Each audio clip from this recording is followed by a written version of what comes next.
Hello students and welcome to the YouTube channel of grade साथी।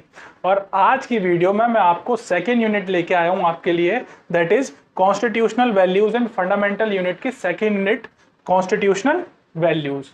तो सबसे पहले तो बात कर लेते हैं कि आपके एक्सपेक्टेड मार्क्स इस यूनिट में से कितने आ सकते हैं। तो ये जो यूनिट आपको मिलती है ये 30 मार्क्स की देखने को मिलेगी। आपको कितने मार्क्स की? 30 मार्क्स को आपको ये यूनिट देखने को मिल जाएगी। और इसके एक्सपेक्टेड क्वेश्चंस क्या क्या हो सकते हैं, तो इसमें से इस यूनिट में से जो एक्सपेक्टेड क्वेश्चंस है ना, एक्सपेक्टेड क्वेश्चंस,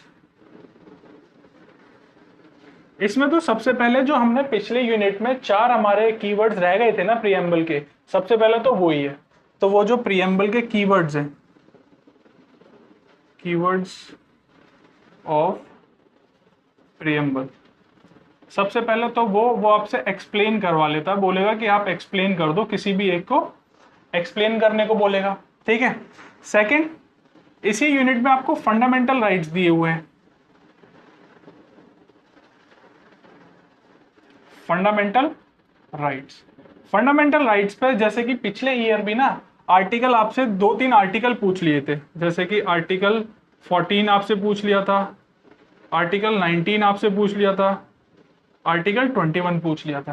तो ऐसे ही वो आपसे बोल देगा कि आप एक ब्रीफ अकाउंट लिख दो, किसी भी आर्टिकल्स के ऊपर आप एक ब्रीफ अकाउंट लिख दो। ये तीसरा कि डीपीएसपीस क्या होती हैं, और इनमें जितने भी कॉन्स्टिट्यूशन में डीपीएसपीस दी हुई है ना, उनके एग्जाम्पल के साथ आप कोई भी डीपीएसपीस में जो भी प्रिंसिपल्स फॉलो किए हैं उन डीपीएसपीस को एक्सप्लेन कर दीजिए। क्या कर दो? डीपीएस के एक्सप्लेनेशन मांग लेगा। और फोर्थ क्वेश्चन जो होता है वो इन दोनों की ना रिलेशनशिप के बारे में भी बात करी हुई है सेकेंड यूनिट में ही, क्या, और इसी में रिलेशनशिप पूछ लेगा, रिलेशन बिटवीन एफआरस एंड डीपीएसपीस, डीपीएसपीस और एफआर के बीच में, फंडामेंटल राइट्स और डीपीएसपीस के बीच में रिलेशन। अब इसमें रिलेशन क्या, दो तरह के, एक तो सिमिलैरिटी है कि इन दोनों कॉन्सेप्ट में सिमिलैरिटी क्या है, और दूसरा आपसे पूछेगा कि इन दोनों के बीच में क्या डिफरेंस क्या है। तो ये 4 ही एक्सपेक्टेड क्वेश्चंस हैं, और एक एक करके इन चारों क्वेश्चंस को हम अच्छे से समझेंगे, स्टोरी वाइज अच्छे से सारे कॉन्सेप्ट बिल्ड करते हुए हम आगे चलेंगे। ठीक है, तो हम स्टार्ट करते हैं। तो सबसे पहले तो हम यही देख लेते हैं हमारी पिछली वाली यूनिट में जो मैंने आपको पूरा प्रीएम्बल एक्सप्लेन किया था, उसमें हमारी 4 जो कीवर्ड्स थे ना वो रह गए थे। सबसे पहला कीवर्ड क्या था हमारे पास? जस्टिस, दूसरा था लिबर्टी, तीसरा था हमारे पास इक्वालिटी, और फोर्थ था हमारे पास फ्रेटर्निटी। ठीक है। अब जैसे कि पिछली बार का जो क्वेश्चन पेपर आया था उसमें एक क्वेश्चन पूछा हुआ था कि जस्टिस के ना हमारे प्रीएम्बल में 3 अलग अलग एस्पेक्ट दिए हुए हैं, उन तीनों एस्पेक्ट्स को एक्सप्लेन करवा लिया था। अब हम एक एक करके सारे एस्पेक्ट्स को समझेंगे। तो सबसे पहले किसका नंबर है? सबसे पहले हम समझेंगे जस्टिस, कि ये समझेंगे कि प्रीएम्बल में जो जस्टिस दिया हुआ है उसमें कितनी कितनी डायमेंशंस दे रखी है, और उन सारी डायमेंशंस को हम एक एक करके समझेंगे। तो सबसे पहला हम क्या देख रहे हैं? जस्टिस। हमारा जो प्रीएम्बल है वो हमें 3 तरह की जस्टिस को एम्पावर करता है, मतलब हमारे वो बोलता है कि हमारे कॉन्स्टिट्यूशन में आपको 3 तरह की जस्टिस देखने को मिलेंगी। तो सबसे पहली है social, second is economic, and third is political. मतलब हमारे प्रीएम्बल में लिखा हुआ है कि हम जस्टिस तो इंश्योर करते हैं, पर कितने तरह की जस्टिस इंश्योर करते हैं हम? Social justice, economic justice and political justice. तो एक एक करके सभी को समझते हैं। तो सबसे पहले हमारे पास आती है सोशल जस्टिस, कि सोशल जस्टिस का मतलब क्या होता है? भाई हम सभी एक सोसाइटी में रहते हैं, और क्योंकि हमने अपनी हिस्ट्री में देखा हुआ है कि हमारे यहाँ ना बहुत सारे डिस्क्रिमिनेशन किया गया था, और उस डिस्क्रिमिनेशन के बेसिस अलग अलग थे। तो हमारा प्रीएम्बल ये बोलता है कि हम उन डिस्क्रिमिनेशन के बेसिस को कैंसिल करते हुए हमारे यहाँ जो जस्टिस होगी वो कैसी होगी? सोशली भी इक्वल प्रिवेल करेगी। हमारे यहाँ सोशल जस्टिस भी होगी, मतलब कि जितने भी लोग होंगे उनको इक्वली डिग्निटी के साथ ट्रीट किया जाएगा। कैसे ट्रीट किया जाएगा? Treat with dignity. हमारे यहाँ नो डिस्क्रिमिनेशन, नो डिस्क्रिमिनेशन। अब डिस्क्रिमिनेशन किस किस बात का, जैसे कि हमारी सोसाइटी में हमें पता है हमारे यहाँ रिलीजन के बेस पे, रिलीजन से भी ज्यादा कास्ट के बेस पे, कास्ट के बेस पे, इवन आज के टाइम पे आप जेंडर के बेस पे भी देख सकते हो, जेंडर के बेस पे, क्लास के बेस पे, रेस के बेस पे, और भी बहुत सारे बेसिस अगर हम बनाना चाहें, बहुत सारे बेसिस का जो डिस्क्रिमिनेशन है वो हमारे इंडिया में देखा जाता था पहले। तो हमारा प्रीएम्बल ये बोल रहा है कि हमारा जो कॉन्स्टिट्यूशन होगा ना, उसमें डिस्क्रिमिनेशन इस बेसिस पे या और भी कोई बेसिस पे कोई भी डिस्क्रिमिनेशन नहीं होगा।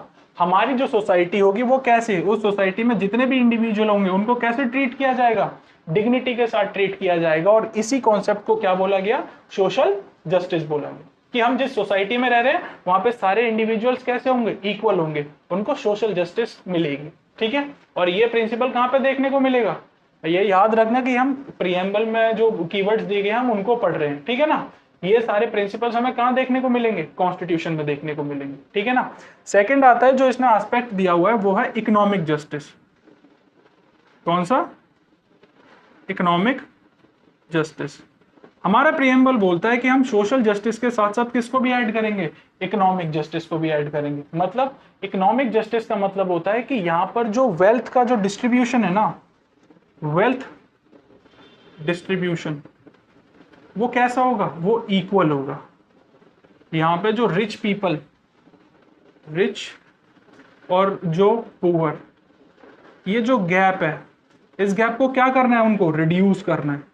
स्टेट की रिस्पॉन्सिबिलिटी है, या हमारा प्रीएम्बल इस चीज को इंश्योर करता है हमारे कॉन्स्टिट्यूशन में कि जो हमारा कॉन्स्टिट्यूशन होगा ना वो इस तरीके से डिजाइन किया जाएगा कि वहां पर इकोनॉमिक जस्टिस आपको देखने को मिलेगी। जो वेल्थ का डिस्ट्रीब्यूशन होगा वो इक्वल डिस्ट्रीब्यूशन किया जाएगा, जिससे कि जो रिच और पुअर पीपल के बीच का जो गैप है वो कम किया जा सके। इसको हम इकोनॉमिक जस्टिस को ये भी बोल सकते हैं कि यहाँ पे इनकम इनइक्वालिटी नहीं देखी जाएगी, इनकम इनइक्वालिटी यहाँ पर नहीं देखी जाएगी। ठीक है ना, तो ये हो गया हमारा इकोनॉमिक जस्टिस। और इकोनॉमिक जस्टिस के बाद जो तीसरी एस्पेक्ट हमारी जस्टिस की जो हमारे प्रीएम्बल में गिवन है वो कौन सी है, पॉलिटिकल जस्टिस। पॉलिटिकल जस्टिस क्या बोलती है, पॉलिटिकल जस्टिस बोलते हैं कि हमारे यहाँ जितने भी इंडिविजुअल्स हैं वो पॉलिटिकली क्या है, इक्वल है।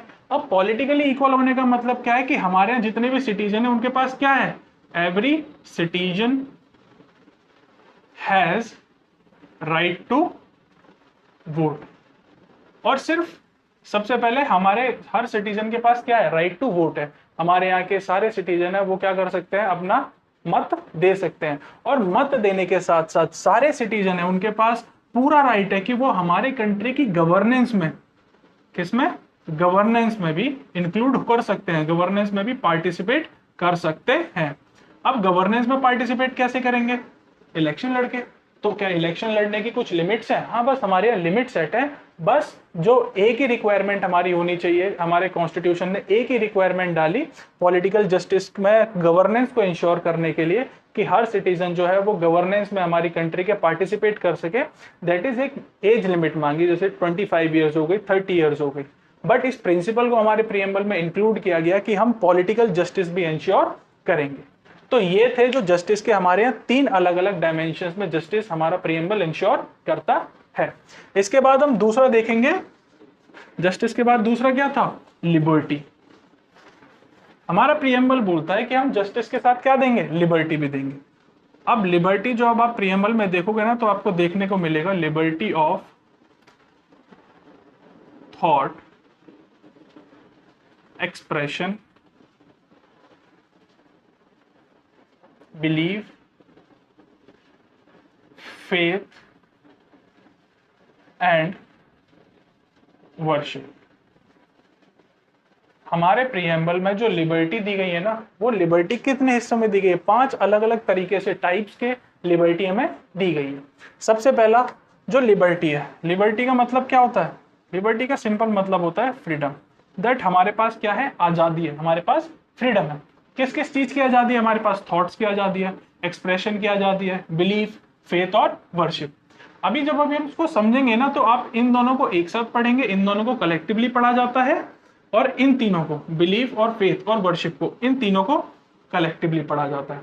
तो सबसे पहला हम समझ लेते हैं फ्रीडम ऑफ थॉट या liberty of thought and expression.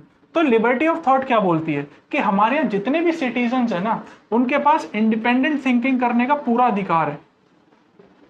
Independent think, कि हम किसी भी सब्जेक्ट मैटर पर, किसी भी सब्जेक्ट मैटर पर हम अपने थॉट्स जो है अपने अकेले में सोच सकते हैं, उसके ऊपर कोई भी पाबंदी नहीं है। हम सोच सकते हैं और इवन हम उसके ऊपर क्या बना सकते हैं, हम अपना ओपिनियन भी बना सकते हैं। क्या बना सकते हैं, उसके ऊपर अपना ओपिनियन भी बनाते हैं। इस चीज को कौन इंश्योर कर रहा है, हमारा प्रीएम्बल हमारे लिए इंश्योर कर रहा है। और सिर्फ हम उसको थिंक करके ओपिनियन बनाने तक ही हमें फ्रीडम नहीं दिया गया, इससे एक स्टेप और आगे जाया गया, जहां पर आप अपने ओपिनियंस को एक्सप्रेस भी कर सकते हो। एक्सप्रेशन का मतलब क्या है कि आप अपने ओपिनियन को एक्सप्रेस भी कर सकते हो। अब एक्सप्रेस करने के भी ना लोगों के अलग अलग तरीके होते हैं भाई। कोई लिख के करता है, तो आप राइटिंग में एक्सप्रेस कर सकते हो। आप ओरली, आप बोल के अपने किसी भी सब्जेक्ट मैटर पर जो भी आपका ओपिनियन है, आप उसको ओरली एक्सप्रेस कर सकते हो। कुछ लोग आर्ट से एक्सप्रेस करते हैं, तो वो लिखकर एक्सप्रेस कर सकते हैं। तो हमारा जो ओपिनियन है वो हम सिर्फ बना ही नहीं सकते, हम सोच ही नहीं सकते। इवन हमारा जो प्रीएम्बल है वो ये भी बोलता है कि हमारे कॉन्स्टिट्यूशन में आपको ऐसे प्रोविजंस देखने को मिलेंगे जो कि ये इंश्योर करेगा कि आप अपने थॉट्स को सोचो, उनके पीछे ओपिनियंस बनाओ, प्लस उनको एक्सप्रेस भी कर सकते हो। और दूसरा जो हमारे प्रीएम्बल में एक कैटेगरी दी गई है, वो दी गई है बिलीफ की, फेथ की और वर्शिप की। अब जैसे कि आपको पता है कि इंडिया में बहुत सारे रिलीजन्स एक साथ एग्जिस्ट करते हैं, ठीक है ना। अब इन रिलीजन्स को, और हमारे जो मैंने आपको पहले भी बताया हुआ है, मैंने पिछले यूनिट में आपको बताया था कि हमारा इंडिया सेक्युलर है। सेक्युलर मतलब कि हम किसी भी रिलीजन को, एक स्टेट रिलीजन नहीं है हमारा जो कंट्री है वो किसी एक रिलीजन को सपोर्ट नहीं करता, बल्कि सारे रिलीजन को इक्वली सपोर्ट करता है, सारे रिलीजन को इक्वली प्रमोट करता है। तो वो सेक्युलरिज्म के जो टिंच था उसको हमारे कंट्री में बनाए रखने के लिए हमें लिबर्टी दी गई। कितने तरह की लिबर्टी दी गई, बिलीफ की, फेथ की और वर्शिप की। अब ये तीनों ना एक स्टेज में चलती है। जैसे कि सबसे पहला है हमारे पास बिलीफ। बिलीफ का मतलब क्या होता है, बिलीफ का मतलब होता है, फॉर एग्जाम्पल मान लीजिए कि एक रिलीजन है एक्स। एक रिलीजन क्या है, एक्स। एक रिलीजन है एक्स। अब मैंने उसको इंटेलेक्चुअली स्टडी किया, मतलब मैंने क्या करा, एक रिलीजन था ना, उसकी भाई हर एक रिलीजन की अपनी बुक्स होती हैं, मैंने वो सारी बुक्स मंगवाई और मैंने उनको अच्छे से पढ़ा। और मेरे को इंटेलेक्चुअली, मतलब जब मैंने उसको पढ़ा, मैंने उसके प्रिंसिपल्स को देखा, तो मुझे बहुत अच्छा लगा। तो इस स्टेज को हम क्या बोलते हैं कि मैंने उस पर बिलीव किया, मतलब कि मैंने उसको इंटेलेक्चुअली क्या किया, एक्नॉलेज किया। इंटेलेक्चुअली एक्नॉलेज किया, मेरे को लगा कि हाँ यार इसके जो प्रिंसिपल्स है वो बढ़िया, ठीक है। इस स्टेज को हम बोलते हैं बिलीव करना, ठीक है। अब जब मैंने बिलीव किया ना, बिलीव करके मैं क्या करने लगा, उसको मैंने फॉलो किया। वो जो उसमें प्रिंसिपल्स दिए गए थे, इस रिलीजन एक्स के कुछ प्रिंसिपल्स थे, वो जो प्रिंसिपल्स थे ना, मैंने उन प्रिंसिपल्स को फॉलो करना स्टार्ट किया। क्या करना स्टार्ट किया, फॉलो करना स्टार्ट किया। और फॉलो करते करते मेरे को उन प्रिंसिपल्स में ट्रस्ट हो गया। क्या हो गया, उनमें ट्रस्ट हो गया। मेरे को लगने लगा कि हाँ यार ये तो काम करते हैं, ये रिलीजन में जो बोला गया है वो सही बोला गया है, इसके जो प्रिंसिपल्स बोल रहे हैं वो सही लॉजिक दे रहे हैं। जब हमारी ये वाली स्टेज पहुंच जाती है ना, जब हम किसी बिलीफ में ट्रस्ट करने लग जाते हैं, तो उसको हम क्या बोलते हैं, हमने फेथ आ गया, हमारा उस रिलीजन में क्या आ गया, फेथ आ गया। तो इसको क्या बोला गया, फेथ बोला गया, ठीक है।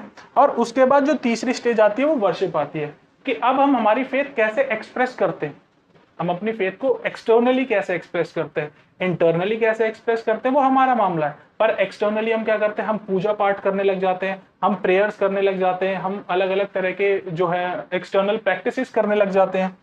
क्या करने लग जाते हैं, एक्सटर्नल प्रैक्टिसेस। जब हम उनकी एक्सटर्नल प्रैक्टिसेस करने लग जाते हैं, इसको क्या बोला गया, वर्शिप बोला गया। और हमारे प्रीएम्बल में इन तीनों प्रिंसिपल्स को इक्वली ध्यान दिया गया कि हमारे पास लिबर्टी है। लिबर्टी किस किस चीज की है, कि वी हैव लिबर्टी या फ्रीडम ऑफ बिलीफ। हम किसी, ऐसा हो सकता है कि हम सिर्फ एक रिलीजन पर बिलीव करें, ठीक है, हम उस पर फेथ भी कर सकते हैं, उस पर ट्रस्ट भी कर सकते हैं, और फिर उसको फॉलो भी कर सकते हैं, उसकी जो एक्सटर्नल प्रैक्टिसेस हैं उसको भी फॉलो कर सकते हैं।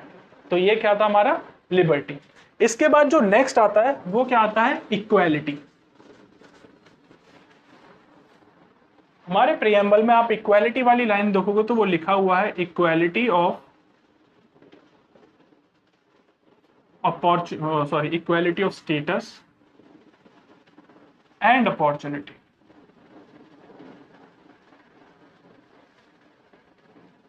मतलब कि हमारे यहाँ जितने भी लोग होंगे ना, एक तो उनका जो स्टेटस होगा वो कैसा होगा, सभी का स्टेटस इक्वल होगा, कोई बड़ा नहीं होगा, कोई ऊंच नहीं होगा, कोई नीच नहीं होगा। मतलब जो हमारे यहाँ सोसाइटी में डिस्क्रिमिनेशन किया जाता था ना, कास्ट के बेस पे, क्लास के बेस पे, उसको कहीं ना कहीं खत्म करने के लिए, उसको एंड करने के लिए हमारे प्रीएम्बल में क्या बोला गया कि हम अपने कॉन्स्टिट्यूशन में ऐसे प्रोविजंस रखेंगे जहां पे क्या हो, इक्वालिटी ऑफ स्टेटस हो, जहां पर हर सिटीजन को कैसे ट्रीट किया जाए, डिग्निटी से ट्रीट किया जाए, हर सिटीजन को रिस्पेक्ट से ट्रीट किया जाए, ठीक है ना। उसके साथ क्या ना हो, नो डिस्क्रिमिनेशन, नो डिस्क्रिमिनेशन। अब डिस्क्रिमिनेशन किस किस बेस पे, अगेन मैंने आपको बहुत सारे बेस बताए हैं, क्लास हो सकता है, कास्ट हो सकता है, रिलीजन हो सकता है, या एक्सेट्रा कुछ भी, किसी भी बेस पे उसके साथ डिस्क्रिमिनेशन नहीं होगा। जितने भी सारे सिटीजन्स होंगे उनको डिग्निटी के साथ और रिस्पेक्ट के साथ उनको बराबर का स्टेटस दिया जाएगा। और सिर्फ यही नहीं कि उनका स्टेटस ही इक्वल होगा, उन सभी को इक्वल अपॉर्चुनिटी भी दी जाएंगी। इक्वल अपॉर्चुनिटी किसके लिए, जिससे कि वो अपना जो अपनी पर्सनैलिटी है उसको डेवलप कर सके और आगे जाके जो भी उनके गोल है उसको अचीव कर सके, ठीक है ना। क्या कि डेवलप द सर्कमस्टांसेस, कि उसको ऐसे सर्कमस्टांसेस डेवलप करवाने में स्टेट हेल्प करेगा जहां पर वो क्या कर सके, वो अपने आगे जाके गोल को क्या कर सके, अचीव कर सके, गोल अचीव कर सके। इसी को हम क्या बोलते हैं कि उसको क्या दी जाएंगी, इक्वल अपॉर्चुनिटी भी दी जाएगी। और ये क्या था हमारा, equality of status and opportunity. और इसके बाद जो सबसे लास्ट में रह गया वो क्या रह गया, फ्रेटर्निटी।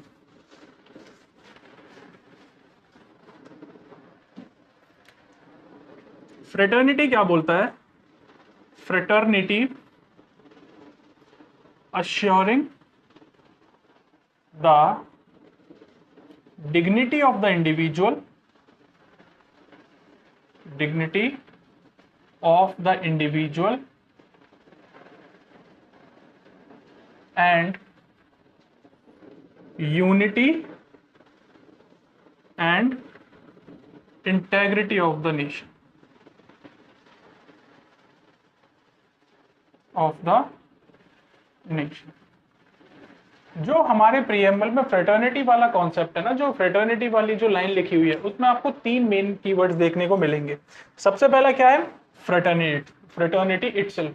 सबसे पहला क्या है, फ्रेटर्निटी। फ्रेटर्निटी का मतलब क्या होता है। दूसरा उसने बोला है कि डिग्निटी ऑफ द इंडिविजुअल, कि यहाँ पे जो इंडिविजुअल होगा ना उसकी डिग्निटी को मेंटेन किया जाएगा। अगेन वही कि सबको स्टेटस इक्वल रखा जाएगा, इक्वल रिस्पेक्ट दी जाएगी। इंपॉर्टेंट है हमारे लिए ये unity and integrity of the nation. तो सबसे पहले हम समझ लेते हैं कि फ्रेटर्निटी का क्या मतलब है। फ्रेटर्निटी का मतलब होता है ब्रदरहुड, कि हमारे इंडिया जो कि बहुत ही क्या है, बहुत ही ज्यादा डाइवर्स है, यहाँ पर बहुत अलग अलग तरीके के लोग आपको देखने को मिलते हैं। तो यहाँ पर उस डाइवर्सिटी को मेंटेन करते हुए हम क्या करेंगे, लोगों में ब्रदरहुड, एकता, भाईचारा बनाने की कोशिश करेंगे। और वो भाईचारा इस तरीके से होगा कि उसमें किसी भी इंडिविजुअल की डिग्निटी को क्या नहीं होना चाहिए, कोई भी हार्म नहीं होना चाहिए, ठीक है ना। और उसके बाद आता है unity and integrity of the nation. ये जो unity and integrity of the nation था ना, ये मैंने आपको बताया था, ये 42nd कॉन्स्टिट्यूशनल अमेंडमेंट 1976 में हमारे कॉन्स्टिट्यूशन में ऐड हुआ था। अब इसको ऐड करने का मतलब क्या था, इसको ऐड करने का मतलब ये था कि जो हमारे उस टाइम पर सरकार थी 1976 में, हमारे पीएम थी इंदिरा गांधी, वो ये बताना चाहती थी कि हमारा कॉन्स्टिट्यूशन है ना, जो हमारी पूरी इंडिया है वो इतनी डाइवर्स होने के बाद भी कैसी है, एक है। अखंडता और प्रभुता का क्या है, एक बहुत बड़ा एग्जाम्पल है। ये कौन अश्योर करता है, ये प्रीएम्बल का कौन सा प्रिंसिपल अश्योर करता है, फ्रेटर्निटी। आई होप आपको जो प्रीएम्बल के चारों प्रिंसिपल्स थे वो समझ आए होंगे। अब ये जो प्रिंसिपल्स हैं, देखो जो प्रीएम्बल में प्रिंसिपल्स दिए गए थे उनका मतलब क्या था, वो ये चाहते थे कि हमारा जो कॉन्स्टिट्यूशन है वो इन प्रिंसिपल्स पर बेस्ड हो। अब क्या सिर्फ आइडियाज बनाने से, क्या सिर्फ आइडियाज बना देने से जो हमारा कॉन्स्टिट्यूशन है वो इन प्रिंसिपल्स पर बेस्ड हो जाएगा क्या, नहीं होगा। क्या हमारे देश में सोशल इक्वालिटी आपको देखने को मिल जाएगी? जैसे हमने जस्टिस पढ़ा, 3 तरह की जस्टिस पढ़ी, social justice, economic justice, political justice. क्या सिर्फ उसका आइडिया देने से हमारे इंडिया में वो चीजें इंप्लीमेंट हो जाएंगी? नहीं होंगी। तो इसके लिए क्या बनाया हमारे कॉन्स्टिट्यूशन मेकर्स ने? ये जो प्रिंसिपल्स दिए हुए थे ना प्रीएम्बल में, इसको पॉलिटिकली एक्सप्रेस करने के लिए, पॉलिटिकली इंप्लीमेंट करने के लिए, प्रैक्टिकली इंप्लीमेंट करने के लिए हमारे कॉन्स्टिट्यूशन में दो वो आए दो पार्ट बनाए गए।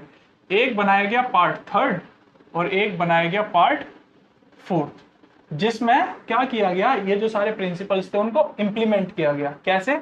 पार्ट थर्ड में आपको देखने को मिलते हैं फंडामेंटल राइट्स।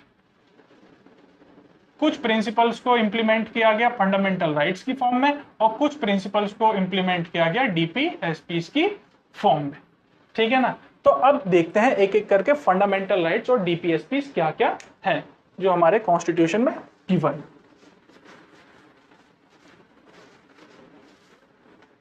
तो आप अगर अपने कॉन्स्टिट्यूशन का पार्ट थर्ड खोल के देखोगे ना, कौन सा पार्ट थर्ड, तो आपको क्या देखने को मिलेंगे? आपको देखने को मिलेंगे फंडामेंटल राइट्स।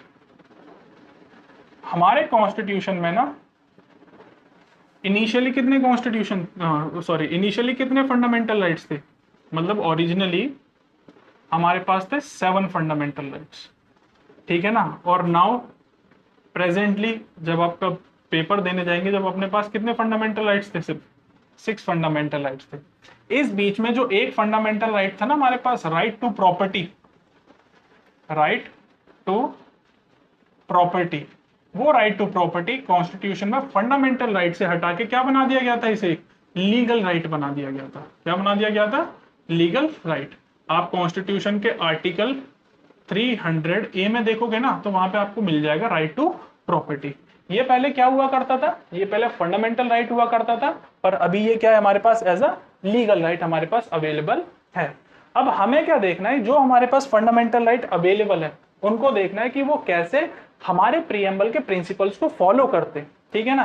तो अभी हमारे पास कितने फंडामेंटल राइट हैं? 6 फंडामेंटल राइट्स हैं और एक एक करके उनको देखते हैं। तो सबसे पहला जो फंडामेंटल राइट है वो कौन सा है? Right to equality. Right to equality. आप आर्टिकल 14 से लेके 18 तक जो सारे वो देखोगे ना आप, वो सारे क्या देखने को मिलेंगे आपको? वो किसके अंडर आते हैं? सारे राइट टू इक्वालिटी के अंडर आते हैं।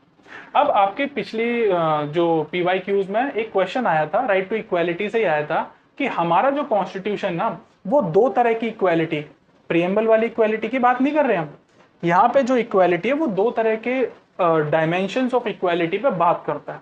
सबसे पहले आता है equality before law, equality before law, और दूसरा आता है equal protection of law, equal protection of law. अब ये दोनों क्या होते हैं, कैसे होते हैं, उसको समझते हैं।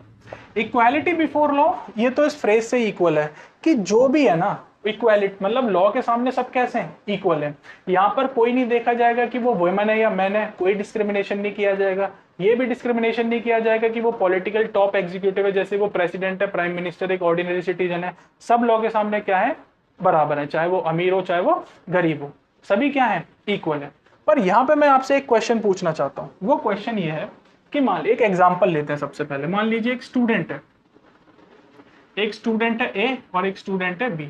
अब ये जो ए स्टूडेंट है ना, ये आता है ट्राइबल एरिया से। कहां से आता है? ट्राइबल एरिया से। और जो स्टूडेंट बी है वो आता है एक वेल्दी अर्बन फैमिली से, मतलब शहर में रहता है लड़का, है ना, वेल्दी अर्बन फैमिली से आता है। अब ये दोनों जो हैं, इन दोनों को कॉम्पिटिटिव एग्जाम में, भाई ये दोनों क्या देने गए? कॉम्पिटिटिव एग्जाम देने गए। अब मेरे को आप एक बात बताइए, क्या ये दोनों पीपल इक्वल हैं? क्या ये दोनों स्टूडेंट क्या है? इक्वल हैं? क्या ये रिसोर्स के हिसाब से इक्वल हैं? जो पर्सन, जो स्टूडेंट ट्राइबल फैमिली से आ रहा है, उसके वहां पर नेट की फैसिलिटी भी नहीं थी, इंटरनेट की फैसिलिटी नहीं थी, उसके पास रिसोर्सेज इतने नहीं थे, उसके पास टाइमिंग का बहुत ज्यादा इश्यू था, क्योंकि वो अपने घर पे भी काम करता था। भाई घर पे जो लाइवलीहुड चलाने के लिए, घर के फैमिली को चलाने के लिए भी, लाइवलीहुड करने के लिए भी काम करता था। वहीं पे दूसरा कंपैरिजन जो है वो स्टूडेंट बी के साथ है, जो कि एक वेल्दी फैमिली से आता है, उसके पास इंटरनेट की सुविधा पूरी थी, उसके पास टाइम पर कॉपी किताबें थी, उसके पास इवन जो बाहर के टीचर्स थे, जो मेंटर्स थे, उनके पास उसका भी सपोर्ट था। अब आप बताइए, according to article 14 right to equality के हिसाब से क्या ये दोनों स्टूडेंट्स इक्वल हैं? क्या इनमें इक्वालिटी बिफोर लॉ लगाना चाहिए कि भाई लॉ बोले कि नहीं भाई मेरे लिए तो दोनों स्टूडेंट इक्वल है? बिल्कुल इक्वल नहीं है। अब जब ये बिल्कुल भी इक्वल नहीं है तो जब ही हमारा केस आता है कौन सा, equal protection of law. Equal protection of law क्या बोलता है? इक्वल प्रोटेक्शन ऑफ लॉ बोलता है कि जो इक्वल पीपल है ना, क्या जो इक्वल पीपल है उनको इक्वली ट्रीट किया जाए। मतलब कि ये जो ट्राइबल वाला पर्सन है ना, इसको जितने भी ट्राइबल वाली कम्युनिटी है या जो जितने भी डिसएडवांटेज्ड पीपल है, कौन से एडवांटेज पीपल है? डिसएडवांटेज पीपल, इसको उनके साथ तो इक्वली ट्रीट किया जा सकता है, पर इस स्टूडेंट के साथ इक्वली ट्रीट नहीं किया जा सकता। और यही कौन प्रिंसिपल बोलता है? Equal protection of law. और इसी इक्वल प्रोटेक्शन ऑफ लॉ के अंडर हमारा जो कॉन्स्टिट्यूशन है वो स्टेट को या गवर्नमेंट को ये राइट देता है कि वो क्या कर सकता है, ऐसे डिसएडवांटेज लोगों के लिए क्या बना सकता है? रिजर्वेशन दे सकता है। क्या दे सकता है? इनको रिजर्वेशन दे सकता है। ये आपको बहुत अच्छे से याद रखना है। इक्वालिटी बिफोर लॉ ये एक ब्रिटिश कॉन्सेप्ट है। किसने दिया था? ये ब्रिटिशर्स ने दिया था। ये एक ब्रिटिश कॉन्सेप्ट है। और जो इक्वल प्रोटेक्शन ऑफ लॉ है ये अमेरिकन कॉन्सेप्ट। कैसा कॉन्सेप्ट है? अमेरिकन कॉन्सेप्ट है। मैं आपको एक और बार बोलता हूं कि जो इक्वल प्रोटेक्शन ऑफ लॉ है वो इस चीज को इंश्योर करता है कि जो इक्वल लोग हैं, जो पहले से ही इक्वल हैं, उन्हीं को इक्वली ट्रीट किया जाए। कोई दो अनइक्वल लोगों को इक्वली ट्रीट ना किया जाए। तो ये कौन बोलता है? हमारा आर्टिकल 14 टू लेके 18 राइट टू इक्वालिटी। इसके बाद हमारे पास दूसरा फंडामेंटल राइट आता है, वो आता है right to freedom. Right to freedom ये आपको देखने को मिलेगा आर्टिकल 19 से लेके 22 तक। अब हमें जो फ्रीडम दी गई है ना, वो अलग अलग तरह की फ्रीडम दी गई है। जैसे कि आपको फ्रीडम ऑफ स्पीच दिया गया है, आपको फ्रीडम ऑफ यूनियन दी गई है, असेंबली दिया गया है, मूवमेंट दिया गया है, एक्सेट्रा। और भी तरह की आपको फ्रीडम गिवन है।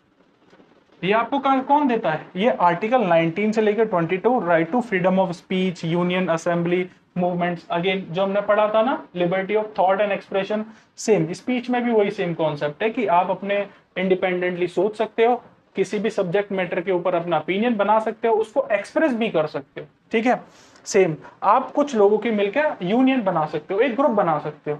असेंबली, आपके बहुत सारे लोगों के साथ मिलकर ग्रुप बनाकर कुछ एक असेंबली में कुछ डिस्कस कर सकते हो। अगेन पूरे देश में, ऑल ओवर द कंट्री आप कहीं भी मूवमेंट कर सकते हो।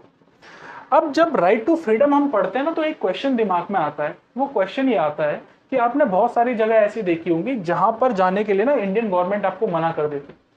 ठीक है, आपने बहुत सारा ऐसा भी देखा होगा कि हम राइट टू स्पीच ना, बहुत सारे लोग कुछ बोल रहे होते हैं, इंडियन गवर्नमेंट उसको हटवा देती है। ठीक है, तो इससे एक क्वेश्चन ये आता है कि जो हमारा राइट टू फ्रीडम है, जो राइट टू फ्रीडम है, क्या वो एब्सोल्यूट है? क्या वो एब्सोल्यूट है? तो नहीं।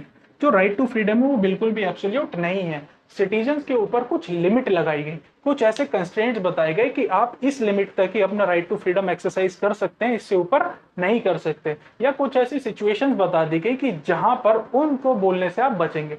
जैसे कि for example right to speech. अब मैं राइट टू स्पीच को एक्सरसाइज करते हुए बोलूं कि भारत तेरे टुकड़े होंगे, ये बिल्कुल भी सही नहीं। ये हमारे देश की अखंडता और प्रभुता को कितना बड़ा हार्म कर रहा है। तो क्या ये बोलना सही है? नहीं। तो ये क्या हो गया? Right to freedom of speech पे लिमिट लग गई। सेकंड, एक और एग्जांपल लेते हैं, जैसे कि असेंबली है। भाई पीसफुल असेंबली ही अलाउड है सिर्फ। पीसफुल असेंबली का मतलब कि जहां पर लोग आराम से बैठे हैं, उनके पास कोई आर्म नहीं है, कोई बंदूक नहीं है, कोई बॉम्ब नहीं है। पीसफुल अगर असेंबली होगी तो कॉन्स्टिट्यूशन उसको अलाउ करता है। आप अगर बॉम्ब या ऐसा कोई जो कि हार्मफुल हो सकता है स्टेट की सिक्योरिटी के लिए, अगर आप वो लेके बैठे हो तो वो वाली असेंबली भी क्या है? हमारे लिए रेस्ट्रिक्टेड है। तो आई होप आपको समझ आया होगा right to freedom of speech, union, assembly, movement etcetera. ठीक है, उसके बाद तीसरा आता है हमारे पास right against exploitation. Right against exploitation क्या बोलता है? राइट अगेंस्ट एक्सप्लॉयटेशन बोलता है कि जितने भी इकोनॉमिकली वीकर सेक्शन है, कोई लेबर है, कोई बच्चा है, उनको ना उनकी हम फाइनेंशियल मजबूरियों का फायदा उठा के उनको एक्सप्लॉइट नहीं कर सकते। ठीक है ना। ये इससे जो बचाने का जो अधिकार देता है वो कॉन्स्टिट्यूशन में कौन सा राइट देता है, राइट अगेंस्ट एक्सप्लॉइटेशन। ये आपको देखने को मिलेगा आर्टिकल 23 एंड 24 में। देन आता है हमारे पास right to freedom of religion. हमारे इंडिया में बहुत सारे रिलीजन है, अब उन सारे रिलीजन्स को 25 टू 28 उन सारे रिलीजन्स के पास अपने अपने राइट्स है कि वो अपने जो प्रैक्टिसेस है उनको अच्छे से, अगेन वही बिलीव फेथ और वर्शिप, आप अपने बिलीव फेथ और वर्शिप को तीनों को अच्छे से एक्सरसाइज कर सकते हो। इस चीज का राइट आपको कौन दे रहा है, कॉन्स्टिट्यूशन देता है। इसके बाद आता है हमारा एक और आता है cultural and educational rights. Cultural and educational rights, ये आपको देखने को मिलेगा आर्टिकल 29 एंड 30। आर्टिकल 29 और 30 में आपको माइनॉरिटीज के लिए, जो हमारे यहाँ माइनॉरिटीज होते हैं ना, जो डिसएडवांटेज्ड पीपल है, उनके लिए कुछ एक्स्ट्रा राइट्स दिए गए हैं। किसमें दिए गए हैं, कल्चरल एंड एजुकेशनल राइट्स में। अब मेरा यहाँ पे आपसे एक क्वेश्चन और है, वो क्वेश्चन ये है कि अगर आपके ये जो सारे आपने 5 अभी तक फंडामेंटल राइट्स देखे, अगर इनको कोई वायलेट कर दे तो आप कहाँ जाएंगे, या आपके पास क्या सॉल्यूशन है। अगर आपके कोई राइट ये वायलेट कर दे तो आप क्या करेंगे। तो इस चीज का भी क्वेश्चन आपको कहां देखने को मिलेगा, कॉन्स्टिट्यूशन में ही देखने को मिलेगा। और वही हमारा सबसे लास्ट फंडामेंटल राइट है, वो है हमारा, कहां लिखें, यहां लिखें, जो हमारा 6th फंडामेंटल राइट है वो है right to constitutional remedies. Right to constitutional remedies, कि अगर हमारे ये जो भी हमें फंडामेंटल राइट्स जो हमें कॉन्स्टिट्यूशन ने दिए हैं, अगर ये कोई भी वायलेट करता है तो हम अपना राइट टू कॉन्स्टिट्यूशनल रेमेडीज, इस राइट को एक्सरसाइज करते हुए डायरेक्टली कहां जा सकते हैं, हम सुप्रीम कोर्ट में जा सकते हैं। ठीक है, अब ये सारे क्या थे हमारे पास फंडामेंटल राइट्स। अब जो फंडामेंटल राइट्स थे ना, ये आपको कौन सी जो ये आपको मेनली कौन से राइट्स देखने को मिलेंगे, फंडामेंटल राइट्स को मेनली बोला जाता है political and civil rights. Political and civil rights मतलब ये हमारे यहाँ के जो पॉलिटिकल चीजें हैं ना और जो सिविल चीजें उनको एड्रेस करते हैं। ठीक है, पर क्वेश्चन ये है कि आप एक बात बताइए कि जैसे हमारे यहाँ आपने देखा right to equality, right to equality में मैंने आपको एग्जांपल दिया कि एक ट्राइबल स्टूडेंट है, एक ट्राइबल कम्युनिटी से एक स्टूडेंट आता है और एक अर्बन वेल्दी फैमिली से एक स्टूडेंट आता है। अब इसको डिसएडवांटेज थे तो उन्होंने राइट्स तो बना दिए, पर क्या ये सिचुएशन, क्या ये जो इनइक्वालिटी है ये ऐसी चलती रहेगी हमेशा, क्या इसको कम करने के लिए स्टेट कुछ एक्शन लेगा कि नहीं लेगा, लेगा कि नहीं लेगा, बिल्कुल लेगा, और वो लेना भी चाहिए। जो हमारी सोसाइटी में, जो हमारी पूरी कंट्री में जो सोशल इनइक्वालिटी एग्जिस्ट करती है, जो इकोनॉमिक इनइक्वालिटी एग्जिस्ट करती है, सोशल इनइक्वालिटी और इकोनॉमिक इनइक्वालिटी आप समझ रहे हैं ना, कि जो समाज के लोग, समाज के स्तर पर जो डिस्क्रिमिनेशन आज भी एग्जिस्ट करता है, जो इकोनॉमिक मतलब फाइनेंशियल, कोई पर्सन इतना अमीर है और कोई पर्सन के पास बहुत कम रिसोर्सेज हैं, उन दोनों के बीच में जो गैप है वो कम करने के लिए वो रिस्पॉन्सिबिलिटी किसकी है, यही क्वेश्चन था कॉन्स्टिट्यूशन मेकर्स के दिमाग में। और इसी क्वेश्चन को एड्रेस करने के लिए हमारे कॉन्स्टिट्यूशन मेकर्स ने पार्ट 3, जिसमें क्या लेकर आए थे वो फंडामेंटल राइट्स, इसके बाद एक और पार्ट ऐड किया, दैट इज पार्ट 4। और उस पार्ट 4 में क्या रखा, डीपीएसपीज रखे गए। क्या रखे गए, डीपीएसपी रखे गए। अब डीपीएसपी क्या होता है, वैसे डीपीएसपी एक शॉर्ट फॉर्म होती है, इसकी फुल फॉर्म क्या होती है और इसका मतलब क्या है वो हम समझते हैं एक एक करके।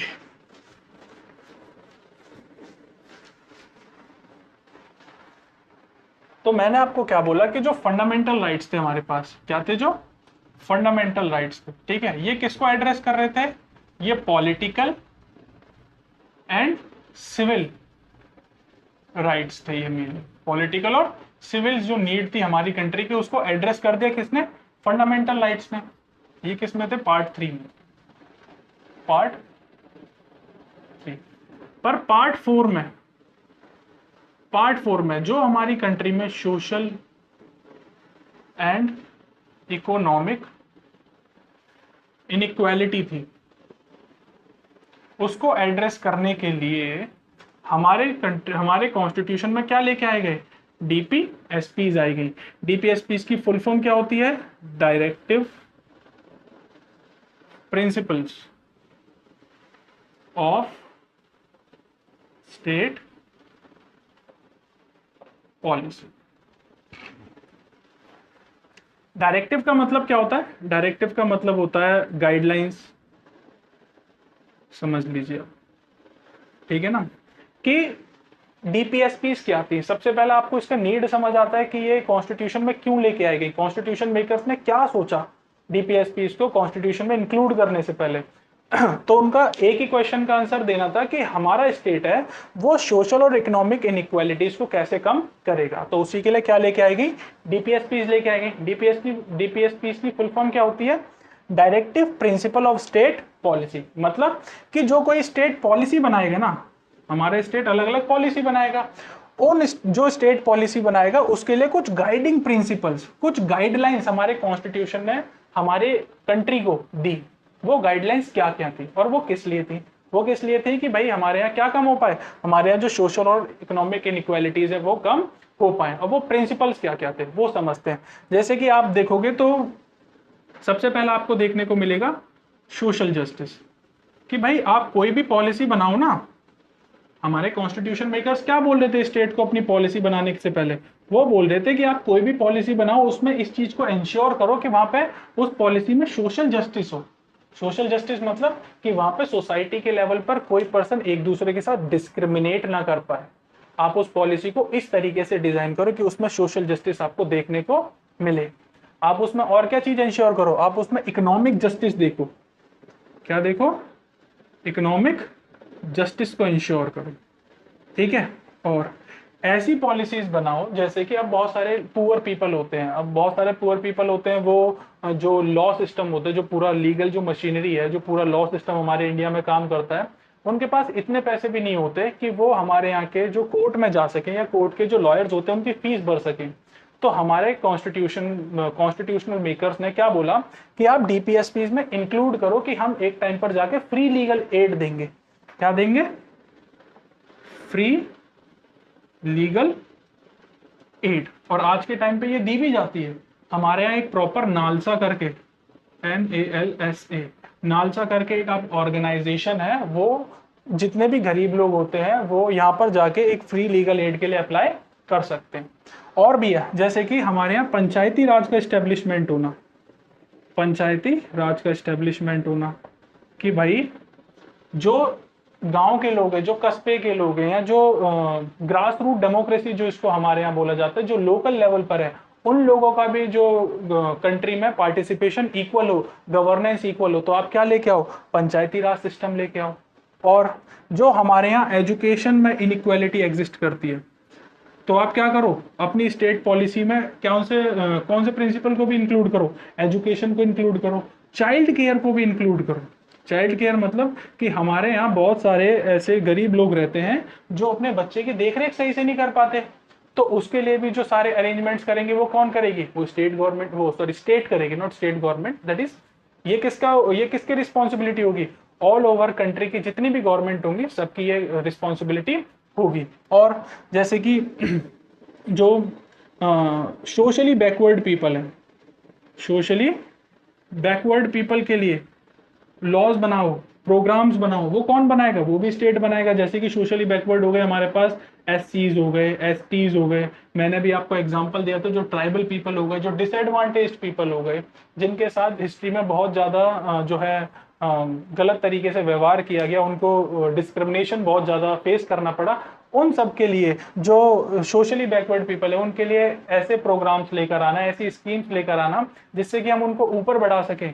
ये भी रिस्पॉन्सिबिलिटीज किसको दी गई, ये सारी रिस्पॉन्सिबिलिटी भी स्टेट को दी गई। और इस तरीके से हमारे कॉन्स्टिट्यूशन ने इंश्योर किया कि जो हमारा कंट्री होगी, जो हमारा पूरा स्टेट होगा, उसमें सोशल इक्वालिटी और इकोनॉमिक इक्वालिटी को धीरे धीरे करके लाया जा सके।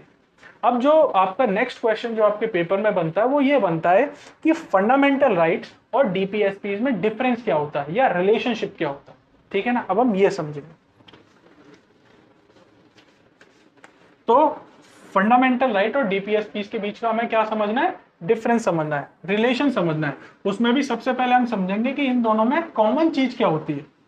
तो डीपीएसपी एंड फंडामेंटल राइट्स के बीच में हम क्या देखेंगे, सबसे पहला एक कॉमन चीज देखते हैं। तो इन दोनों के बीच में कॉमन चीज ये है कि ये दोनों मिलके ना both are trying to achieve the principles of justice, equality, liberty, fraternity. भाई मैंने आपको क्या बताया था कि जो हमारे यहाँ जो प्रियम्बल में जो वो लिए गए थे, सारे जो प्रिंसिपल्स लिखाए गए, जो दिए गए थे, उनको प्रैक्टिकली इंप्लीमेंट करने के लिए ही तो हमारे कॉन्स्टिट्यूशन मेकर्स ने फंडामेंटल राइट और डीपीएसपीस को रखा था ना। तो फंडामेंटल राइट्स और डीपीएसपीस मिलकर क्या अचीव करना चाह रहे हैं, जो प्रिंसिपल्स है, कौन कौन से प्रिंसिपल, जस्टिस हो गया, इक्वालिटी हो गया, लिबर्टी हो गया, फ्रेटर्निटी हो गया, सेक्युलरिज्म आप इसमें डाल सकते हो, डेमोक्रेसी आप इसमें डाल सकते हो, सोशलिस्ट पैटर्न को आप इसमें डाल सकते हो। ये सारे जो प्रिंसिपल्स है जो हमारे प्रीएम्बल में मेंशन्ड है, ये कौन अचीव करने की कोशिश कर रहा है, फंडामेंटल राइट्स एंड डीपीएसपीस। जो इसमें मेन इंपॉर्टेंट पॉइंट है ना, वो ये है कि इन दोनों के बीच में डिफरेंस वो आपसे पूछता है। क्या पूछता है इन दोनों के बीच में डिफरेंस, वो देखते हैं। तो उधर मैं लिखता हूं फंडामेंटल राइट्स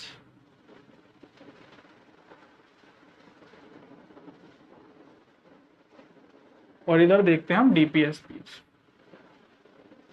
तो सबसे पहला जो इसमें डिफरेंस है ना, वो ये है कि जो फंडामेंटल राइट है ना, वो क्या देता है, इंडिविजुअल फ्रीडम को प्रमोट करता है, इंडिविजुअल फ्रीडम को प्रमोट करता है। जैसे कि फॉर एग्जांपल कि जो हमारा right to freedom of speech था, वो हर एक पर्सन का अलग अलग है ना। हमारे पास एक राइट है, राइट टू लाइफ। अब right to life with dignity हर एक इंडिविजुअल का अलग अलग है ना, और ये क्या है, हमारा फंडामेंटल राइट है। तो जो फंडामेंटल राइट होते हैं ना, वो किसको प्रमोट करते हैं, इंडिविजुअल फ्रीडम, मतलब एक अलग अलग इंसान की, अलग अलग सिटीजन की अलग अलग फ्रीडम को इंश्योर करते हैं। बट जो डीपीएसपीज होती है ना, ये सोशल वेलफेयर को प्रमोट करती है, प्रमोट्स कलेक्टिव या सोशल वेलफेयर, सोशल वेलफेयर। जो हमारी डीपीएसपीज होती है वो कलेक्टिव वेलफेयर को ज्यादा देखती हैं। जो डीपीएसपी होगी, या जैसे कि अगर मान लीजिए जो पुअर पीपल थे, जो डिसएडवांटेज पीपल थे, उनके लिए एज अ कलेक्टिव स्कीम बनाई जाएगी ना। उनमें से किसी एक इंडिविजुअल के लिए तो स्कीम नहीं बनाई जाएगी, कलेक्टिव के लिए स्कीम बनाई जाएगी। इसीलिए डीपीएसपीज को क्या बोला जाता है कि that they promote collective welfare को, इसको प्रमोट करते हैं। दूसरा कि जो फंडामेंटल राइट्स होता है ना, ये कहीं ना कहीं जो उस पे स्टेट पे ये नेगेटिव ऑब्लिगेशन प्रमोट करता है।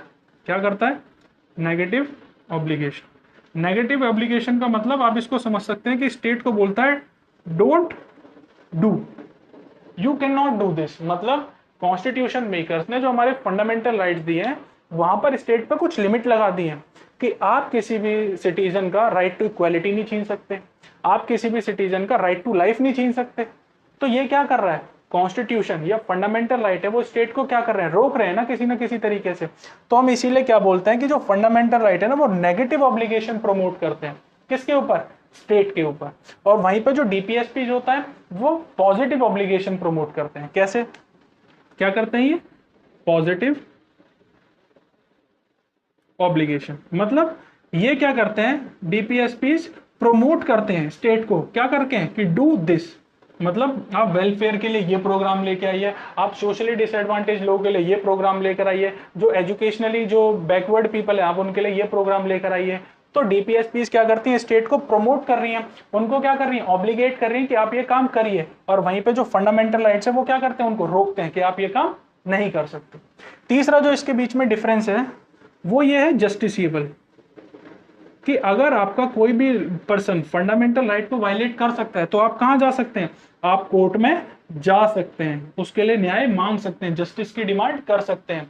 और इसी को हम क्या बोल सकते हैं, इसी को हम क्या बोलते हैं कि फंडामेंटल राइट्स आर जस्टिसिएबल। और जो डीपीएसपीज होती हैं ये नॉन जस्टिसिएबल हो सकती, क्या होती है, नॉन जस्टिसिएबल।